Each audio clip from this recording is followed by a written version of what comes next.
Quello dei Pink Floyd ieri sera a Venezia, ma anche eccessivamente caotico e con uno strascico di polemiche. Un successo sulla laguna profanata però dal teppismo. Il servizio. Eccoli i Pink Floyd in Mondovisione da Venezia. Il loro concerto è stato seguito da 100 milioni di persone.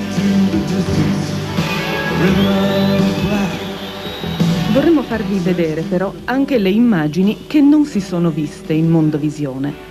Questo immondezzaio, incredibilmente semideserto, è Piazza San Marco durante il concerto dei Pink Floyd. Perché la piazza è quasi vuota?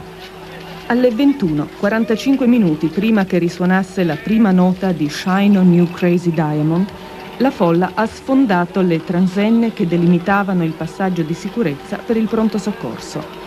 La polizia ha respinto la pressione, ha caricato. Nel panico i ragazzi sono fuggiti per non tornare.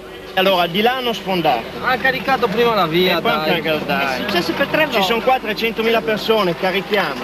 E chi le ferma più quando si mettono a correre? Dai, rendiamoci conto. Ci sono stati dei feriti. Erano andate, Madonna, erano andate, il genere veniva. C'erano qua almeno.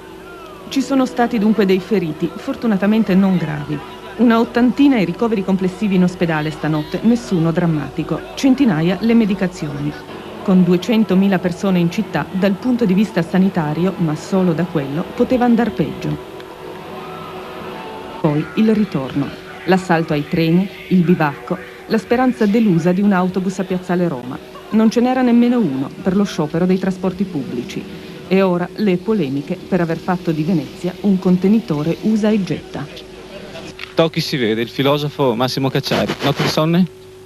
Sì, stavo vedendo queste prove generali perché non so se lei sa, ma stanno pensando alla giunta di far svolgere qui, nel appena inaugurato stadio San Marco, la prima partita dei mondiali.